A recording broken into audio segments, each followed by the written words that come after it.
In coverage in the race to become the next mayor of Tyler. It's now down to two candidates, Stuart Hene and John Nix, who are in that runoff election that is coming up pretty soon on June 13th.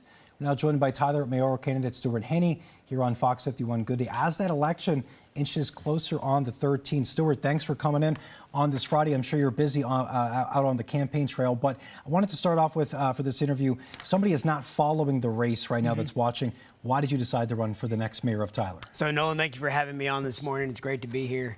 I flashed back to a memory that I had when I was young, when I was in high school. And I can't remember if it was my junior year or senior year, but I remember when Mayor Eltife at the time came and spoke to our assembly. We were in the cafeteria.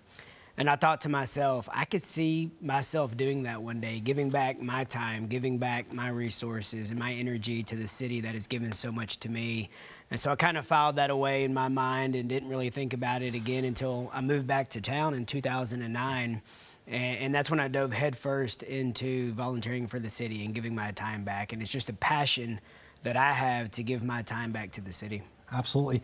You represent District 1, I believe, on the Tyler City Council as we speak. Obviously, you follow everything happening in the Rose City. What are some things that you personally would like to change if you become the next mayor? So my campaign is built on continuing the momentum that we have going, continuing the positivity in the movement and progress that we have seen these past few years. Mayor Warren has done a great job getting us to where we are, and that's what I want to build upon. We have a lot of things going for us right now. We've recently been named the second best place to live in the state of Texas, one of the top 100 best places to live in the nation. And so we have a lot of good things happening right now, and that's what I want to continue to build upon, continue to build and increase upon, so we continue that path forward. Absolutely. On your website, it also says you want to embrace ideas that attract new businesses. Tell me, what would you do with that? But, you know, I'm sure you notice all the growth happening. Absolutely. In a lot of places here in the Rose City, a lot of construction going on, multiple large construction projects. Absolutely. What would you say about attracting new businesses and, again, continuing that growth? It seems to be happening all over the place. It does, and growth is a great sign. That means people are coming to eat, to dine, to stay. And that means people from out of town are spending their tax dollars here, which is increasing our sales tax revenue. So growth is a great thing. I think we need to continue to embrace ideas that increase our quality of life, because that's what new businesses look for when they're moving to a city. When you talk with Scott Martinez and he's out talking to employers and large companies of, you know, maybe why come to Tyler, Texas, one of the questions they ask is, okay, what kind of quality of life would my employees have? And when we look at different studies, especially for like the Tyler Tomorrow plan that we just did, which is our long-term vision for the next 20, 30 years, quality of life is one of those factors that consistently ranks in the highest category for what people are interested in. And so if we increase our quality of life, we're able to attract more businesses to town. Absolutely. What do you make of the downtown revitalization projects going on? Some people love it. Some people don't like all the construction, all the chaos happening. But it seems like once it's all said and done, it's going to do some good things for the city of Tyler. 100% correct. I've been a big proponent of that project since day one, working behind the scenes with Mayor Warren to get it going. Working with the county to get things lined up, and we had that joint city council and county commissioners meeting when we met and passed that first really cohesiveness to get that project moving forward.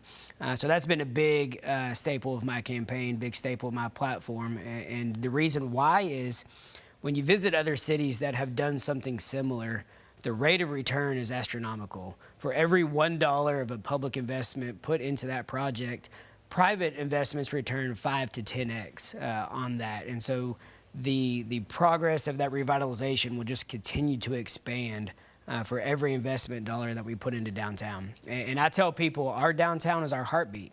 And you have to have a strong heartbeat, and if you don't, then your city isn't going to thrive. And so having a revitalized downtown will just reverberate out to all parts of the city. And then you were recently at an event in North Tyler. We spoke to one resident there. I think this was on Tuesday, I believe, or I think it was Wednesday. Actually. We spoke to one resident there by the name of Daryl Davis. He said, quote, "The violence over here, deaths right now, is a concern." That's what he told us during an interview. What would you say to Daryl this morning on his worries living in that part of the city? What would you do to maybe help fix if there is some crime over there? So thankfully, I have a great working relationship with our police department. In fact, I've been endorsed by the Tyler Patrolmen's Association. So I have a great history of working with them, providing the tools and resources that need. That's a partnership that I look to continue to build upon as our next mayor. And so I'll tell him if there are those concerns, we'll be glad to increase patrol, increase surveillance of officers, just being present in that area to maybe cut down on some crime that might exist there.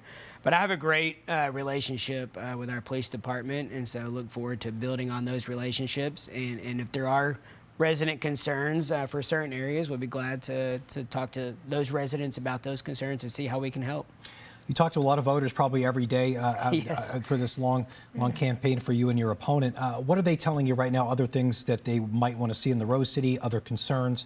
What are you hearing? It goes back to that quality of life piece. The younger people want more things to do here, and that quality of life, as I mentioned earlier, is a high-ranking factor when people are looking at where to live, where to raise their families, where to work.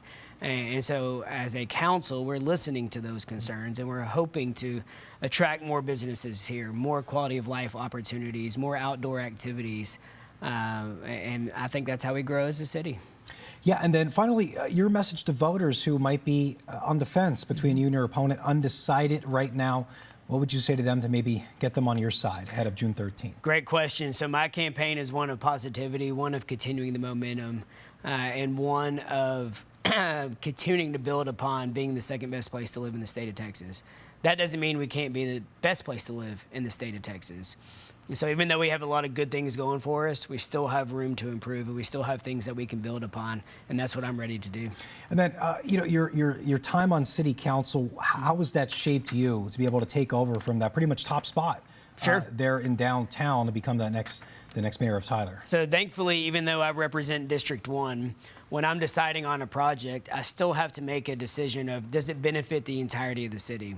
Because even though it may be a project going into District 1, it's taxpayer dollars from the entirety of the city. And so we have to be good stewards and be fiscally responsible when we're looking at projects, whether they may be in District 1 or District 2 or District 6. And so really looking out for the entirety of the city has been my goal from day one serving on council, and it's going to be the same way as mayor.